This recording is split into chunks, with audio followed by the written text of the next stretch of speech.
الحمد لله نحمده ونستعينه ونستغفره ونؤمن به ونتوكل عليه ونعوذ بالله من شرور انفسنا ومن سيئات اعمالنا من يهده الله فلا مضل له ومن يضلل فلا هادي له ونشهد ان لا اله الا الله وحده لا شريك له ونشهد أن محمدا عبده ورسوله أما بعد فأعوذ بالله من الشيطان الرجيم بسم الله الرحمن الرحيم يا أيها الذين آمنوا اذكروا الله ذكرا كثيرا صدق الله العظيم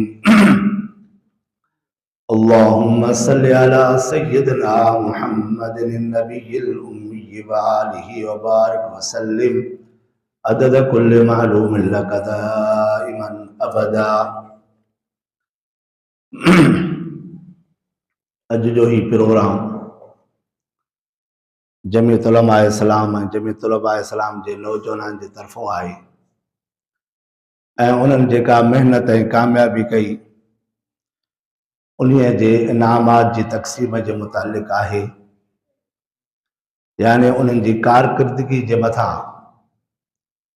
उन्हनि खे इनाम ॾिनो थो वञे ऐं वधीक उन्हनि जे लाइ इहा शइ आहे त अञा वधीक महिनत करनि ऐं नतीजो रब साईं पाण ॾींदो।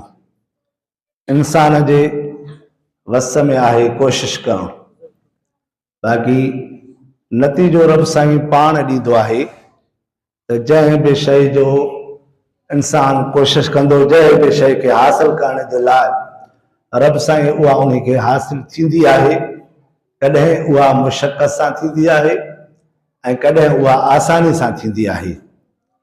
हीअ बि अल्हम्दुलिल्लाह दीन जो प्रोग्राम, दीनी जलसा, मस्जिदियूं, मदरसा, इहे दीन जा हिकिड़ा किला आहिनि ऐं इन में ज़ाहिर आहे दोस्तनि जूं कमियूं कोताहियूं बि थींदियूं आहिनि के संगती उन्हनि खे मस्करी अंदाज़ में या कहिड़े अंदाज़ में बि उहे चवंदा आहिनि।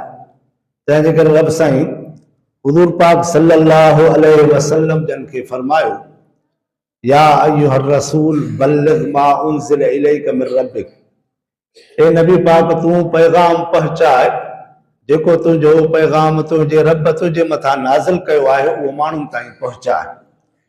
फमा बल्लगत रिसालत, यानी ईअं न आहे त अधु पैगाम पहुचाए अधु रखी छॾे, न, बलग पूरे जो पूरो पैगाम सही नमूने सां माण्हुनि ताईं पहुचाए। वल्लाहु यअसिमुका मिनन्नास, पोइ पैगाम पहुचाइण में कुझु तकलीफ़ूं ईंदियूं आहिनि माण्हुनि जे तरफ़ां। जीअं हुज़ूर पाक सल्लल्लाहु अलैहि वसल्लम जन खे मक्के शरीफ़ में आयूं, यानी हुज़ूर पाक सल्लल्लाहु अलैहि वसल्लम जन उन्हनि खे शिरक खां, कुफ्र खां, जहालत खां, अंधेरे खां कढनि पिया, ज़ुल्मात खां कढनि पिया। हर ज़ुल्म उहो हुते मक्के में हुयो, यानी उन्हनि खे पंहिंजो फ़ख़ुरु महसूसु कंदा। ज़िना करनि, उनखे क़त्ल करे छॾनि त हू पाण खे वरी सरदारी उन खे सम्झनि। अहिड़े मौक़े ते, अहिड़े उन इलाइक़े में हुज़ूर पाक सल्लल्लाहु अलैहि वसल्लम जन तौहीद जो अलम बुलंद कयो ऐं उन में ज़ाहिरा तकलीफ़ूं, मसाइब उहे मके पाक में आया। तंहिंजे करे रब साईं फरमायो, वल्लाहु यअसिमुका मिनन्नास, यानी असां तुंहिंजी हिफ़ाज़त कंदासीं माण्हुनि खां। ज़ाहिरा पैगाम पहुचाइण जे करे कुझु तकलीफ़ूं ईंदियूं आहिनि, मसाइब थींदा आहिनि, के दोस्त क़बूल कंदा आहिनि, के इनकार कंदा आहिनि। हज़रत नूह अलैहिस्सलाम 950 साल तबलीग कई, 950 साल तबलीग कई। किताबनि में अचे थो त उन जे कढ, किन किताबनि में अचे थो 35, किन में 40, किन में कमो पेश एतिरा सहाबी उन्हनि जे कढ हूंदा, यानी उन जा उम्मती हूंदा। के अहिड़ा अंबिया अलैहिस्सलाम आहिनि जंहिंजे कढ हिकु बि उम्मती न आहे। छा उन नबी घटि तबलीग कई हूंदी? यानी उन जो कमु हुयो पैगाम पहुचाइण, उन्हनि खे सही नमूने सां दीन पहुचाइण। तो ज़ाहिर आहे उन में तकलीफ़ूं आयूं, तमाम अंबिया अलैहिस्सलाम के ॾिसो शहीद कयो वियो, क़त्ल कयो वियो। बनी इसराइलनि जे इलाक़नि में ॻोठनि ॻोठनि में अंबिया अलैहिस्सलाम आया, तॾहिं त इहो 1,24,000 कमो पेश अंबिया अलैहिस्सलाम नबी आहिनि। उन जे करे पैगाम पहुचाइण में तकलीफ़ ईंदियूं ऐं हज़रत नूह अलैहिस्सलाम उन्हनि खे हर हिसाब सां पैगाम पहुचायो। यानी जीअं हुज़ूर पाक सल्लल्लाहु अलैहि वसल्लम जन भी पंहिंजी तबलीग हर हिसाब सां काथे मजमे खे गॾु करे उन्हनि खे पैगाम पहुचायूं, दीन जी तबलीग कयूं, उनखे तालीम ॾिनऊं ऐं उन्हनि खे तौहीद वारो रस्तो ॾसियऊं।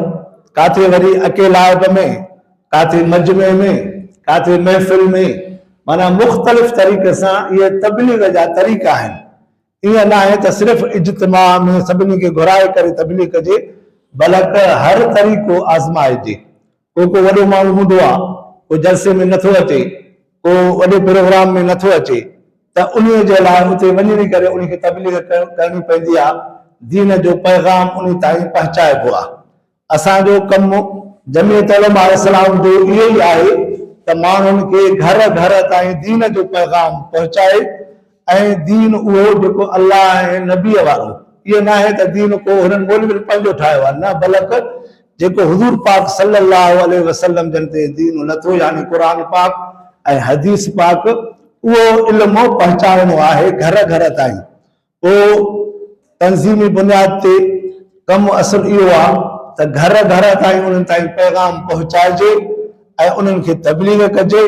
त असांजो प्रोग्राम ही आहे त घर घर में इहो पैगाम पहुचाए हर माण्हू तौहीद परस्ते, शिरक खां निकिरे, कुफ्र खां निकिरे, जहालत खां निकिरे, ज़ुल्मात खां निकिरे, जेके वॾेरनि जा ज़ुल्म आहिनि, जेके इलाक़नि जा ज़ुल्म आहिनि, सरदारी निज़ाम आहे, उन खे ख़ात्मे जे लाइ इहो दीनी कमु करे थो। तंहिंजे करे ज़ाहिर आहे आज़माइशूं ईंदियूं। तंहिंजे करे रब साईं हुज़ूर पाक सल्लल्लाहु अलैहि वसल्लम जन खे फरमायो, अल्लाहु यअसिमुका मिनन्नास इन्नल्लाह ला यहदिल क़ौमल काफ़िरीन। हाणे अॻिलो ख़तरो थी पियो त इहा क़ौम जेका काफ़िर आहे हिदायत नथी हासिल करे सघे, यानी इन ख़ौफ़ ख़तरो ख़त्म थी वेंदो। हुज़ूर पाक सल्लल्लाहु अलैहि वसल्लम जन अॻ में कुझु सहाबी सॻोरा हूंदा जेके हुज़ूर पाक सल्लल्लाहु अलैहि वसल्लम जन जी हिफ़ाज़त कंदा। हज़रत मिक़दाद सहाबी जंहिं चयो हुज़ूर पाक सल्लल्लाहु अलैहि वसल्लम जी साईं मां तव्हांजी अॻों हिफ़ाज़त कंदुसि, पोयों हिफ़ाज़त कंदुसि, सॼे पासे खां हिफ़ाज़त कंदुसि, खॿे पासे खां हिफ़ाज़त कंदुसि। अहिड़े नमूने सां मुख़्तलिफ़ सहाबा सॻोरा हुज़ूर पाक सल्लल्लाहु अलैहि वसल्लम जी हिफ़ाज़त कंदा, पारो ॾींदा हुआ। जॾहिं इहा आयत नाज़िल थी, वल्लाहु यअसिमुका मिनन्नास, हुज़ूर पाक सल्लल्लाहु अलैहि वसल्लम जन ख़ैमो मां निकिरी करे ॿाहिरि आया ऐं पाण फरमायो त तव्हां हाणे हलिया वञो, हाणे मुंहिंजी हिफ़ाज़त रब साईं पाण कंदो। रब जो एॾो हिफ़ाज़त रब साईं पाण मुंहिंजी हिफ़ाज़त कंदो। ज़ाहिर आहे रब जी हिफ़ाज़त सभिनी खां मथे आहे, तव्हां असां खां, इंसाननि खां, हर शइ खां मथे आहे। जीअं हज्जाज बिन यूसुफ इहो माण्हुनि खे क़त्ल कंदो हो, आम माण्हू इहो आहे मशहूर आहे त माण्हुनि खे क़त्ल कंदो हो, पर उन जो इहो अचे थो त उहो हज़रत उस्मान गनी रज़ियल्लाहु ताला अन्हु जी शहादत में जेके बि माण्हू मुलविस हुआ, उन जे क़त्ल में जेके बि मुलविस हुआ, उन्हनि खां उहो पलव वठंदो हो, जेको किताबनि में अचे थो।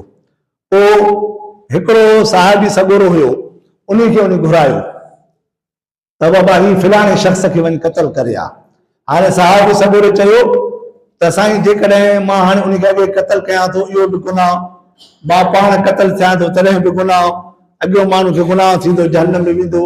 जेकॾहिं मां उनखे क़त्ल कंदुसि त मां जहन्नम में वेंदुसि, मुस्लमान खे क़त्ल कयां थो बग़ैर ॾोह जे।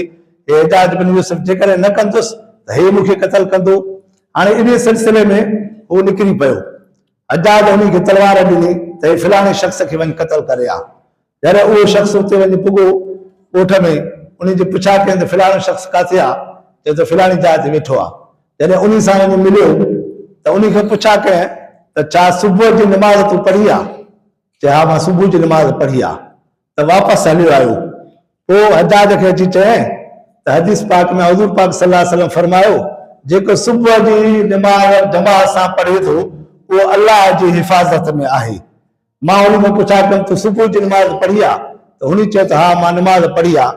हाणे उहो रब जी हिफ़ाज़त में हुयो, मां त उन ते हमिलो कयां हा त मां उनखे मारे न सघां हा, उहो मूं ते हमिलो करे हा। तंहिंजे करे मां वापसि आयुसि ही तलवार रखियसि, हाणे मां इहो कमु न करे सघंदुसि।